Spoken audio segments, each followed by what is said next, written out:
Okay, at this time, I would like to introduce John Dale, Operations Director for REBOOT Combat Recovery, which is our current department president, and Sarah Dale, founder of New Rosie.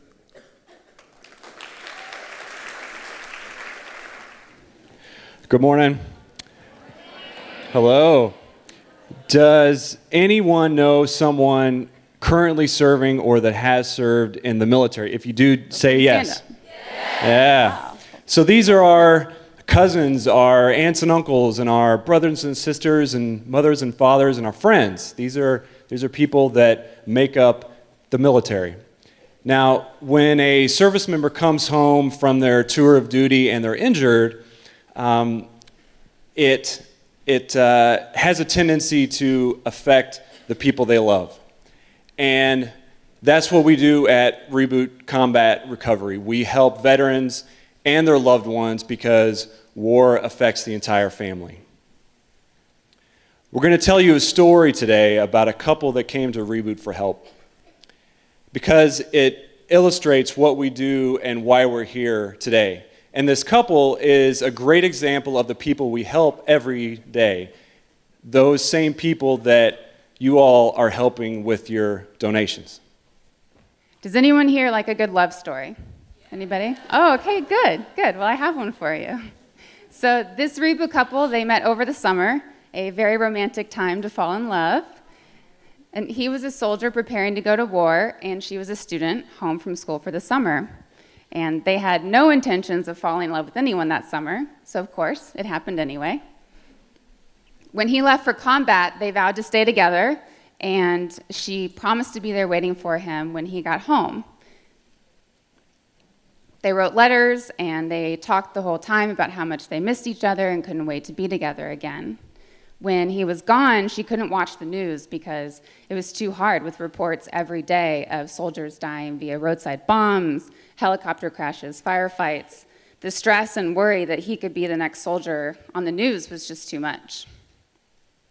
Luckily, he wasn't one of those soldiers, and 1 year later, he returned home safe and sound.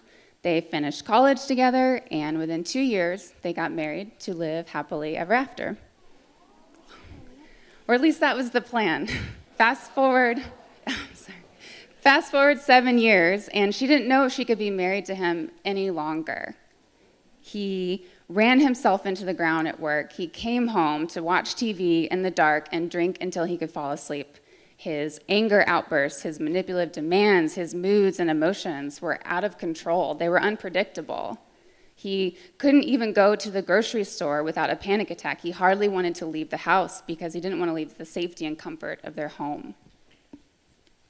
She spent years pushing him to go to different doctors and try medicines, anything for him to get better. What they didn't know is that he had post-traumatic stress disorder, or PTSD, and other invisible injuries. All right, so raise your hand if you've ever heard of post-traumatic stress disorder or PTSD. Wow, that's a lot of folks. Okay, well, for those of you who don't know what it is, post-traumatic stress is the body's normal reaction to an abnormal or traumatic circumstance. And if it goes untreated, it can become a disorder. And so many of us see images of service members coming home from war, and we might think that the story ends there. You know, since they made it home safe and sound, we think that things might go back to normal. But unfortunately, thousands of service members come home and they might look fine on the outside, but inside they're injured. They have invisible physical injuries as well as mental and spiritual wounds. And so we're all made up of a mind, body, and soul. And so if our mind can be wounded and our body can be wounded, then so can our soul. And at REBOOT, we call these soul wounds. Not addressing these soul wounds is costing our country a great deal. We're still losing at least 20 veterans a day to suicide. Divorce rates among veterans are sky high, and substance abuse is through the roof, as well as abuse within families is common. Have any of you ever gone to school and you looked fine on the outside, but on the inside, you were not okay? If so, say yes. Yes. Yes, I think anyone can relate to that, right? We've all been there. And this couple suffered from all those issues that John just mentioned, but their friends and family had no clue because they looked fine on the outside. So after 7 years of struggling like this, they were pushed to the brink. Both of them wanted to end their lives, to end their suffering. The wife had taken on his symptoms because she developed secondary post-traumatic stress, and both of them grew hopeless. Angela Duckworth writes in her book, Grit, it isn't suffering that causes hopelessness, it's suffering you can't control. The wife finally decided to search for help online to find out if anyone else was struggling like they were, and that's when she saw the words Reboot Combat Recovery. She went to their website and she saw that they help people find healing for post-traumatic stress. In the 7 years that they had struggled to get help, they had never heard the words combat and recovery in the same sentence, or post-traumatic stress and healing. They didn't even know it was possible for people with PTSD to get healing. So if a veteran has a physical wound, where do you think they go? Just yell it out.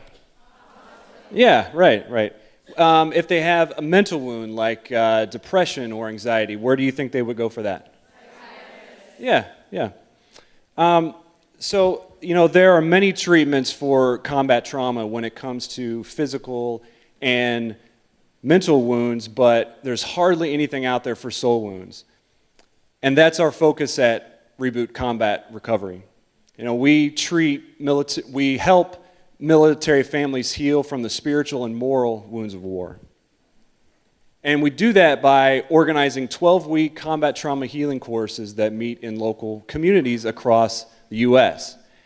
And we've had 1,800 people complete our course since 2011, which is awesome. Also, we have grown so much since then that we currently support 65 course locations across 24 states, which I'm really excited about. Including Virginia, right? Yeah.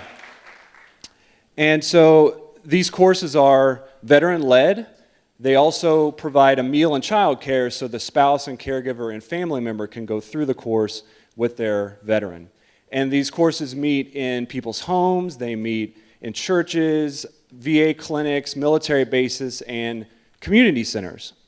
And during the course, we tackle topics like the roots of trauma, grief, forgiveness, the different types of guilt, identity, and other issues that hold veterans back from getting the healing that they need. Okay, back to our couple who fell in love in the summer. Does anyone want to know how the story ends? Yes, okay, great. I do. So after finding Reboot, they enrolled in one of these combat trauma healing courses together. There wasn't a group in their area, so they started one in their living room. They were leading the course and completing it at the same time, something that's really common in the Reboot community. Week by week, they dug into each lesson and they talked it over together and in the group, and it gave them shared language that they didn't have before to talk about their struggles. After successfully completing their first course, they went on to teach 2 more courses at their local church. And they made a series of changes, one after the other, completely turning their lives around. The veteran stopped isolating himself. He stopped drinking alone in the dark. Instead, he went to counseling. He went to the doctor. He took his wife on dates. They started traveling together again, even though it was really, really scary at first. And then here's our very happy ending. 10 years after safely returning from his Iraq deployment, they actually went back to the Middle East together.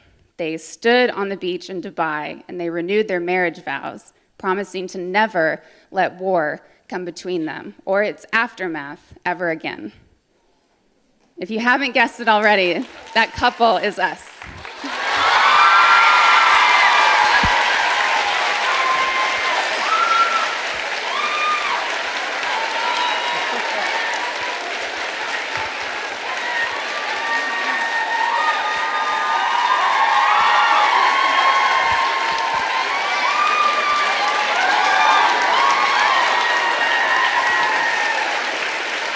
You all are going to make me cry. Yeah, I know.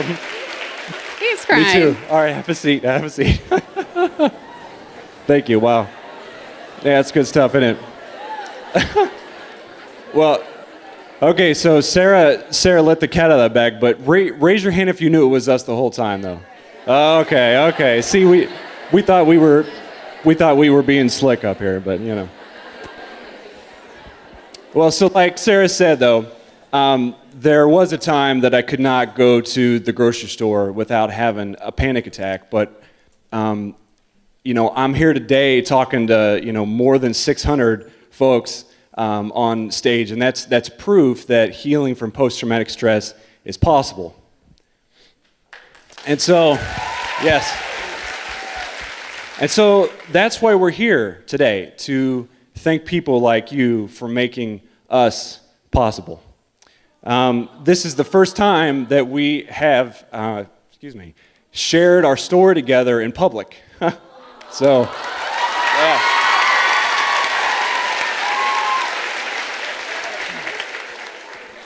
And, you know, we wouldn't be standing here talking to you about how we've learned how to go from post-traumatic stress to post-traumatic growth without people like you supporting organizations like REBOOT. Okay. So we want to leave you a gift as a thank you, and the best gift any of us have to offer the world is to share what we've learned. So the linchpin in turning around our circumstances was this. Nothing in our lives changed until we accepted what had happened to us. As long as we focused on the things we couldn't change, our lives got worse and worse for years. Thankfully, our lives are not defined by what happens to us. Our lives are defined by what we choose to do about it. From that first decision to lead a course together, we haven't stopped choosing to do something about what happened to us. We both continue to work in the military community today. John is the operations director at REBOOT, and I started my own company where we help veteran caregivers and their families empower each other. It's called New Rosie. So I want to leave you with this. The next time you hear yourself saying, I wish this never happened, I wish it wasn't this way, I wish fill in the blank, I want you to challenge yourself to accept your present circumstance, accept what has happened to you, and then ask yourself, okay, now what am I going to do about it? I promise you that one question will change your life in ways you never thought possible. Thank you. Thank you.